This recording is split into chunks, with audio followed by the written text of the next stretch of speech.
పాలమూరు రంగారెడ్డి ఎత్తిపోతల పథకంలో ఈ రాష్ట్ర ప్రభుత్వం మరియు కేంద్ర ప్రభుత్వం కలిసి తెలంగాణకు చేస్తున్నటువంటి ద్రోహం, తెలంగాణకు తలపెట్టినటువంటి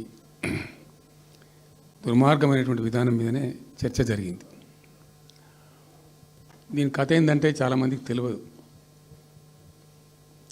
అవగాహన కూడా ఉండదు. కొత్త తరం వాళ్ళకైతే అసలు తెలియదు. ద రీజన్ వై ఈజ్ సమైక్య ఆంధ్రప్రదేశ్లో అత్యంత దారుణమైనటువంటి వివక్షకు గురైన జిల్లా పాత మహబూబ్ నగర్ జిల్లా. చాలా చాలా దారుణానికి. రీజన్ ఏంటంటే వనరులు లేక కాదు, వసతులు లేక కాదు. కృష్ణానది ప్రవేశిస్తదే మహబూబ్ నగర్ జిల్లాలో. సరే, ఇప్పుడున్న తెలంగాణ, అప్పుడు ఉన్న ఆంధ్రప్రదేశ్ మొత్తం చూస్తే కూడా 300 and above కిలోమీటర్స్ కృష్ణానది పారుతుంది కూడా మహబూబ్ నగర్ జిల్లాలో. 308 కిలోమీటర్లు పారుతుంది, 308 కిలోమీటర్స్ పారుతుంది. ఇది రెండు రాష్ట్రాలు కలిపి లెక్క చూస్తే కూడా. అయినా కూడా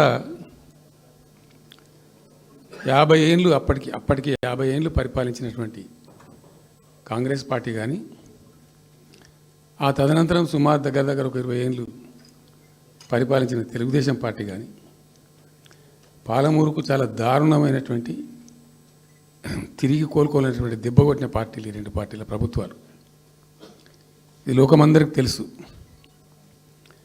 ఆ జిల్లా యాక్చువల్లీ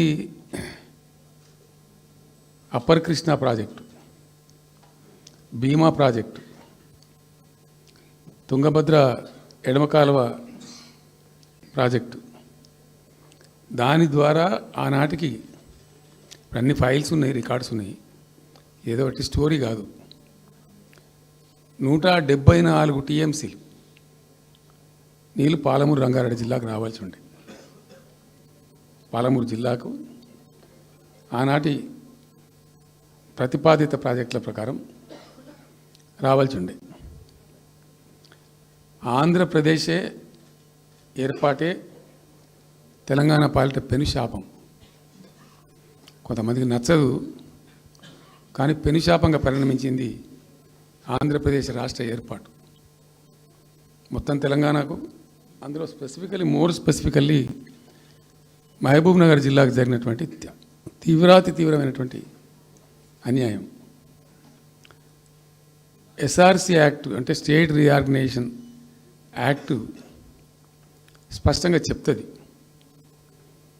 ప్రతిపాదించబడి ఆల్రెడీ శాంక్షన్ అయ్యి జరుగుతుండే ప్రాజెక్టులు, కంటెంప్లేట్ చేసి ఉన్న ప్రాజెక్టులు, వాటిని మార్చకూడదు, అవి కొనసాగించాలి. ఆ చట్టం ఉండగా కూడా వాటి అన్నిటిని కాదని వీటిని మొత్తం అబాండన్ చేసి పడేసిండ్రు. అట్లా చాలా చేసినారు. అక్కడ గోదావరి మీద చూసుకుంటే దేవునూరు ప్రాజెక్టు కావచ్చు, ఇచ్చంపల్లి కావచ్చు, రకరకాల ప్రాజెక్టులను అబాండన్ చేసినారు. అందులో అతి తీవ్రమైనటువంటి అన్యాయం మహబూబ్ నగర్ జరిగింది. ఇలా మహబూబ్ నగర్కి ఇచ్చే పాలమూరు ఎత్తిపోతలో మరొకటి కొత్త స్కీమ్ కాదు. గతంలోనే 174 టీఎంసీలకు ప్రాజెక్టులు రూపకల్పన జరిగి అంత అయింది.